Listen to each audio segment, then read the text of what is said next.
Welcome to City Park, home of the Red Elephants. Here lies tradition, history, and legacy. 46 wins, a state title, 3 region crowns, and 12 playoff victories are but a slice of the success of this storied program over the last 4 years. All that under head coach Bruce Miller and the already legendary quarterback Deshawn Watson. Now, as the book closes on Watson's prep career, Gainesville must turn the page to pen its next chapter in Big Red football. But don't take my word for it, as we go on campus at Gainesville High School with the authors of said legacy, Coach Bruce Miller and Deshawn Watson. Well, Coach Miller, first of all, I just want to say I'm a big fan of everything you've done over the last 12 years here at Gainesville, and very honored to have you on here today, and just thank you so much for your time. Well, thanks for having me on. I really appreciate that. Yeah, I don't know another program that has made a winning tradition like you guys haven't done it with such dignity in class and everything like that. But history begged for a better ending for you guys than the semifinal loss at Tucker. Unfortunately, it is what it is, and it's still an incredible season for you. You've had a chance to let the dust settle somewhat. And now that you've had that opportunity and look back at the season, 12-2, again, a semifinal appearance, talk about, how good you feel like your season went for you. Well, when you're predicted to be the state champion, there's a lot of pressure on you. There's a lot of pressure on the kids and, especially a lot of pressure. I think coaches, we self-impose a lot of that pressure, but I thought our guys did a great job all year of handling it. Our players did. We had the loss early to Beaufort, which kind of shocked us a little bit into reality, and realized that not that we didn't play great against Beaufort, but Beaufort had something to do with us not playing great against them. And then we just kind of got the ship righted, and we hit our region schedule and went through it undefeated, and got in the playoffs, and things just kept going, and you start wondering, is it going to happen again? Yeah. And but I could see that I thought the road this year to the finals, or the road to the semifinals, which as far as we got, was a lot tougher than the road we had last year. Yeah. I thought maybe we had started playing just good enough by Monday meal, and that we were hitting it, but we went to Tucker or went to Halford Stadium and played well early, but we didn't play well in the second half, and I think that had a lot to do with it. Yeah, and I believe a lot of rain was involved too, and that never helps anybody, but they both have to play in, and I understand that. But how much do you feel like things could have been different had you won the coin flip? Because that was kind of not so much a heartbreaker, but you wanted to be able to stay at home. Well, I tried to let we felt like the coin flip didn't go our way, and so we were having to hit the road, and it was kind of like, us against the world. We had a great week of practice. We did have a soggy week of practice. It rained all week, and then it rained during the game. But our guys just did a very good job of getting ready to play, and we had one bad drive. That they drove the ball on us, and we could not. The second half, it seems like we just couldn't get things going against Tucker. We had a great first half, and we came out in the second half, and it just looked like Tucker had decided to step their game up a notch or two. Now let's kind of look a little bit into next year as well. I mean, no coach is immune to turnover, and unfortunately, you're no exception, and you're used to that. You send guys off to the college ranks every year. It seems like out of this program there's some Division I scholarships coming out of here and everything else like that. But and obviously Deshawn Watson, you don't even want to think about, there's really no way to replace him, but even just to fill those shoes that he had. And then guys like Jay Godlock, Devin Stringer, Chaston Newman, guys like that. How tough is that for you as a coach to have to try to transition, already start looking into next year and filling those holes? Well, you just do it. I mean, it's one of those things that in high school, you're not going to get him 12 years like you would Tom Brady if we're the New England Patriots. But you just learn to do it, and here we just expect people to fill in. It may not be that we have a quarterback with Deshawn's stature, but we'll have a quarterback that's good at getting the ball to people, and hopefully we'll have good enough skilled people that when they get it, they'll get something done with it. But I think that's the challenging thing about this job is about every 3 or 4 years you're going to have to either rebuild a little bit or or try to move the ball other ways. And I think the fact that we bring back Michael Bird and Rodney Lackey definitely doesn't hurt. It doesn't hurt. It doesn't hurt at all. And we bring back some Orton Ragland, who played receiver for us this year. Chris Williamson will step in, and J.D. Sosby on defense. J.D. ended up having a great year. I thought him and Devin were probably two of the best inside linebackers in the state this year. Now you talk about sometimes you just got to do it. You just got to put someone else in that spot. Let's go back to 2009. I remember, covering a bunch of the games, and then, at the game against Peach County, fall just short of winning a state championship that year. And everyone's looking around thinking, all right, Gainesville's got Blake Sims. He's going to Alabama. T.J. Jones goes to Notre Dame. And everyone's thinking, what's Gainesville going to do next? Little did we all know, enter Deshawn Watson. Did you have any idea he was going to be what he is? Not really. I saw him as an 8th grader. He played, but believe it or not, as a 7th grader, he played linebacker for us in our middle school program. I did not know that. And he played linebacker, and he was a backup quarterback. And then his 8th grade year, he took over at quarterback, and they went right through the season undefeated. And so we just kind of, I didn't know. I saw this tall, slender kid coming into our program. But one of the things that kind of gave me the inclination that he might be as good as he ended up being was he only practiced 3 days in spring practice that year because of a school field trip they took to Charleston or somewhere like that. They went up the East Coast for a little ways, and he missed a lot of spring practice. So when he finally got back, we were choosing teams, and one of the coaches said, "I'll take Deshawn." And and in my mind, as the team was being chosen, I said, "You took a freshman over a junior?" And so Deshawn started the game, and I think he was like 22 for 29 for the game. It's kind of, and you kind of go back and you say, wow. And so what we realized, we had some competition going for quarterback. We had a kid that was probably going to should have been our quarterback, a kid coming in. So what we did all summer long in passing leagues and competitions, we charted them. Yeah. And at the end of the season, end of the summer, it was pretty evident that Deshawn was going to be our quarterback. Deshawn was the guy. Deshawn was the guy, and I'm fixing to start a freshman at quarterback who's 14 years old. That's got to be tough, though, losing him. Oh, 16,000 yards of offense. Yeah, unreal. There's always good ones out there, and but there'll never be another one like him. I thought when I had the Sims kid that's playing at Alabama now. Yeah.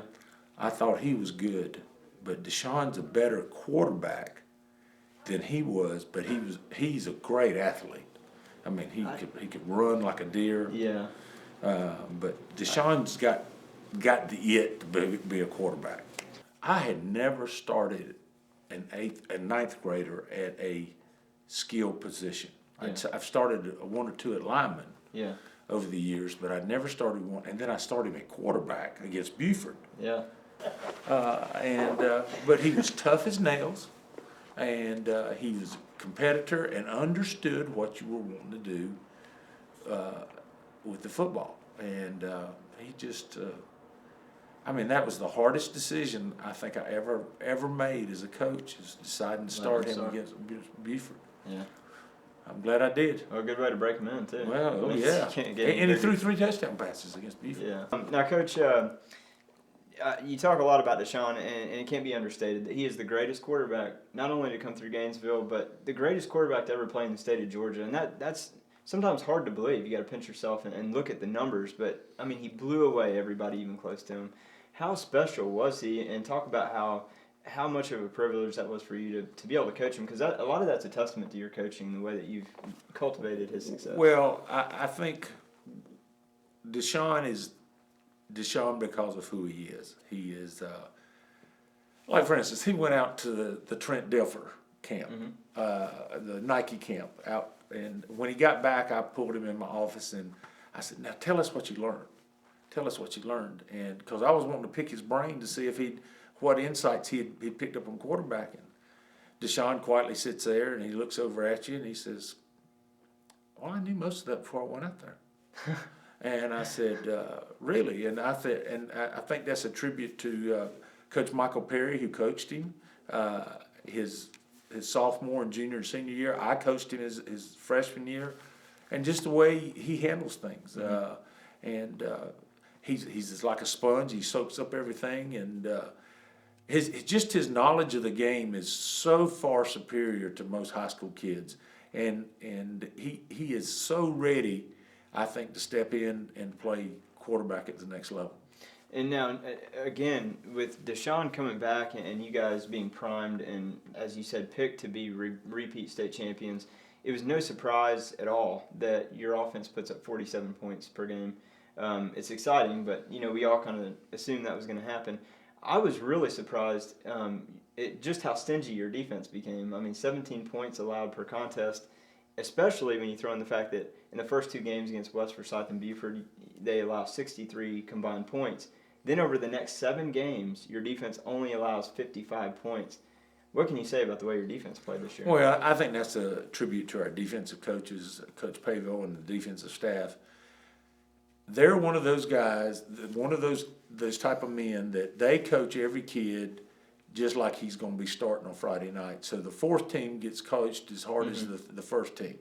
And, and Coach Paville is one of those. His work ethic transferred to the kids, and they got better and better and better. And I was amazed at the end of the season their ability to get to the football. I mean, we were getting off of blocks and running and making tackles, and that's got to be intimidating for another team to come in to play, and you say, "Wow, when am I going to get hit next? I know they're hitting me. They're just hitting me all over." I mean, so I think that's a tribute to our kids and our defensive coaches. Now, over the last handful of seasons, especially since you've been here, as we said before, every year you've got guys coming out of this program that are getting Division I scholarships, going to Division II schools as well. Just to name a couple, we said Blake Sims, T.J. Jones, now Deshawn Watson. But even on the flip side of the ball, A.J. Johnson at Tennessee, Dante Carr at Arkansas. What is it about this program that's able to get these guys ready to have so much success at the next level? Well, I think a large part of it is the quality of kid that we get. They expect to perform when they get into the program, and they're just great kids. I mean, they're the type of kids that you wouldn't mind taking home with you. They're just great kids on top of it, and they've got some tremendous values that have been taught them by their parents, and this community, Gainesville community, really takes care of their guys. I mean, I've seen a lot of times where parents would need some help with the kid as far as discipline or so, and somebody would step in and help, and it's just a great place to be, and I think the expectations are pretty high, and we have a lot of young men that are ready to meet those expectations. Now, when you talk about Gainesville football, it's a legacy. I mean, those things go hand in hand. Just the tradition here, I guess, is the best way to put it. And to me personally, and this is just my opinion, but I get so excited when I see on a schedule Gainesville against Flowery Branch. It's just such an intense rivalry. Call it the proximity of the community, and these guys are probably friends with each other and all that. And the 8-3 advantage that Gainesville has over Flowery Branch in the head-to-head meetings is a little misleading, because in the last few years you've had some big-time games. The 2009 semifinals, an instant classic to see who goes to the Dome. 2012 they win the region title on their field, and then you return the favor this year in a 55-45 barn burner. How excited do you guys get when you see Flowery Branch on the schedule? Not to mention it's perfectly aligned to be the last game of the year. Well, our AD gets real excited when it's our home game, because he knows we're going to make a lot of money. Oh yeah, and you do. You get 6,000, 7,000, 8,000 out there. And it's just exciting. I think you said it. The proximity of we're 12 miles apart. A lot of our kids do stuff together, and we go against them at least once or twice during the summer in 7-on-7 tournaments. So it's not like it's not like it's just a one-time thing, and especially when that game comes down to mean the region title. Yeah. That's just like putting coals on a fire. Oh yeah. And we're just in our kids. We never talk about Flowery Branch. We never mention Flowery Branch. We don't even have to that week. They know who they're playing. Yeah. Yeah, and with social media now, they've got their ways of contacting each other, and you have to keep them to stay off of Twitter and Instagram and everything else. And you mentioned coals on the fire. I'm going to throw some gasoline on the fire because the 2009 semifinals, there can't be a bigger game than that ever. I mean, is that, in all your years of coaching, have you coached a bigger game than that? I don't think so. Not with the implications that one had. Who wins that game goes to the Dome and plays in the state championship. And then all the prospects as well. Connor Shaw on one side of the ball and Blake Sims on the other. There were players all over the field. It was a game of and we'd beaten them in the regular season just very handedly 3 weeks or 4 weeks earlier, and I mean I don't know how the NFL teams do it, playing the teams twice in a year or 3 times in a year. I mean that was really hard getting ready for a team for the second time that year. Yeah, and now forever and a day it seemed like Gainesville played in Class 3A, and that's what everyone was used to seeing. And then after Deshawn's freshman year, after the 2010, you win a region title, get in the state playoffs.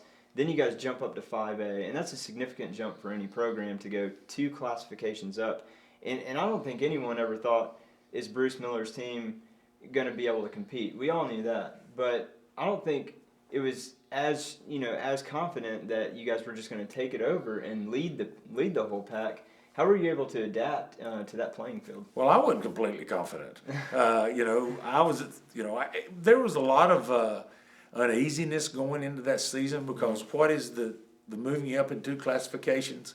Now, I did do quite a bit of talking with Lee Shaw, who was leaving Flowery Branch, going to Rayburn. I talked with him quite a few times, and he said, don't worry about it. He said, just go out and play as hard as you can every Friday night, and things will take care of themselves. And that's exactly what we did, and things went our way. And we got in the playoffs as a 2nd seed, and we just got hot. Yeah. We just got hot, and that's all it took. And the brackets fell right. Everything fell right for us that year. And I always say, if you can win a state championship, you got to be a little lucky. Yeah, and that's so funny you say that, because I've actually had extensive conversation with Lee Shaw, and he mentioned the same thing, especially when Flowery Branch would do all that on the road, especially 2008, their road to the Dome.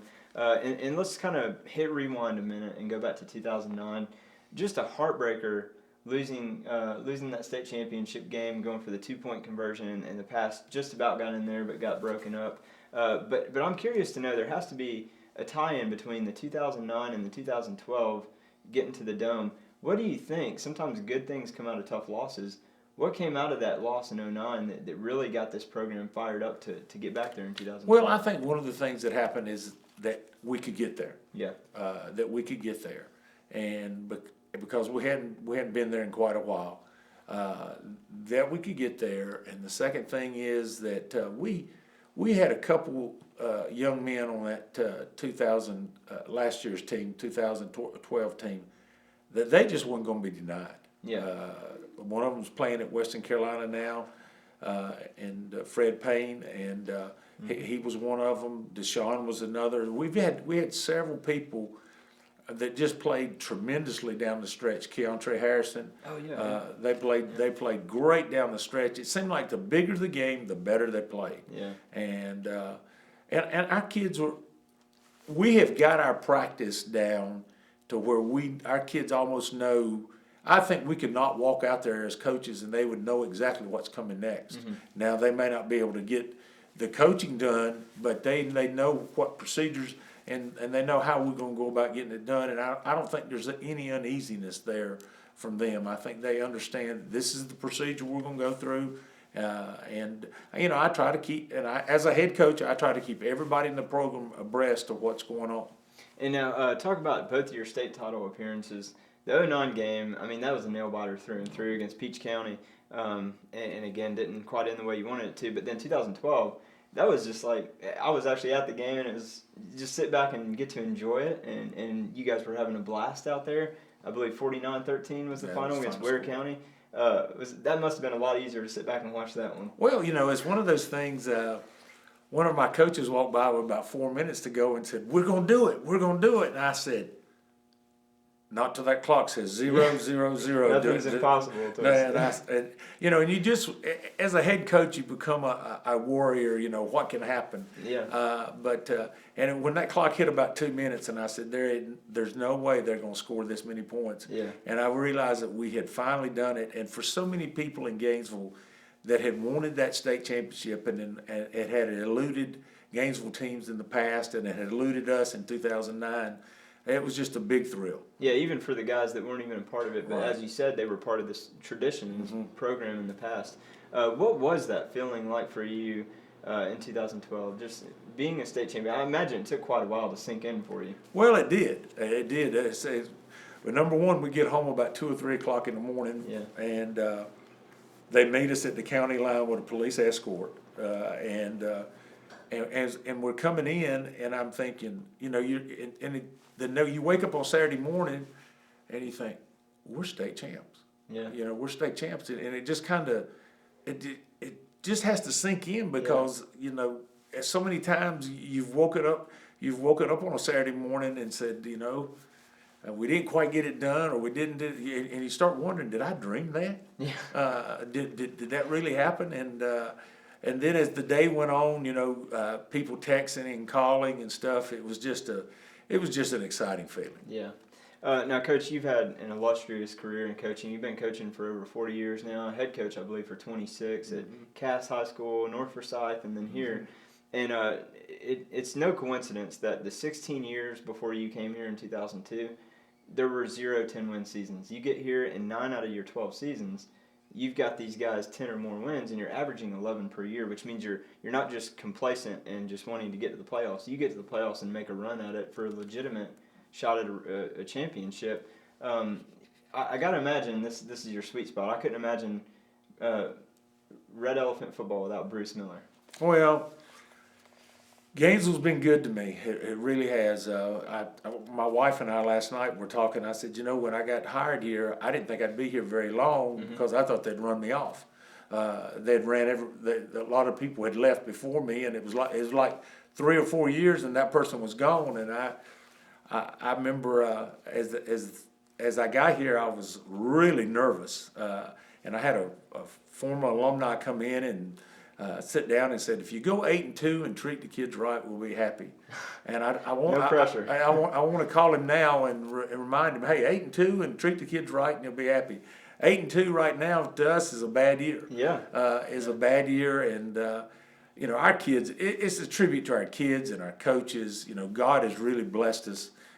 We've been very fortunate to have good athletes and a lot of support. And football's and athletics is important to Gainesville people, and it's just been fun being a part of it. And I'm just so thankful that I get to be a part of it, and I don't know when I'm going to retire because I told somebody I still enjoy what I do. My son coaches at Southern Miss, and when I was out there this past spring, I'm walking around group to group taking notes, and I'm thinking, you're not ready to retire. I've still got the fire and the itch. So, and I've talked to several friends of mine that retired and that were just miserable. Yeah. I'm gonna stick on. I've still got that competitive fire. I'm just stubborn enough to think that, okay, now we're going to try to show people how we can do it without Deshawn Watson. Yeah. And that's going to be my challenge to our kids next year is, okay, 16,000 yards of offense just walked out the door. Now how we going to make it happen another way? Yeah. If history would have been on our side and it would have been perfect, and you win the Tucker game and then win a state championship, you would have got your 199 and 200th career win. It would have been awesome. But you're still 2 away. What will that number, if it means anything to you, what does that mean to you? Well, when I first started coaching, I didn't think that was possible. But as I've been coaching, that's winning 200 games would really be a big thrill. I know one of my daughters was asking me, she said, Dad, when are you going to retire? And I said, I don't know, but I said, I'm going to hang on at least to that 200th. And I said, and right now, as long as I've got my present coaching staff in place and my present administration and my things, they just make it fun to coach. I mean, getting to play at City Park and Bobby Gruen Field, you can't beat it. You can't beat it. You can't beat it. What a nice place. And then the P.K. Dixon Fieldhouse has just made it that much nicer. Every year I keep asking for. I'm starting to ask for a big, nice scoreboard now, and to redo the fieldhouse and redo this fieldhouse and do some things. But now you got the practice field named after you as well. I could not believe that. What an honor! What an honor! I mean, Dr. Dyer told me to stay up there last night, and they did that, and I started to think, wow, can things get much more better? And I've just been blessed so much. Yeah. Well, Coach Miller, thank you so much again for your time, man. It is truly a privilege and an honor having you on here and just getting to spend some time talking to you about the storied tradition and football program here at Gainesville High School. Well, thanks for having me, guys. Thanks, Coach. When we come back, we're going to have the one and the only, the all-time state passing leader, Deshawn Watson.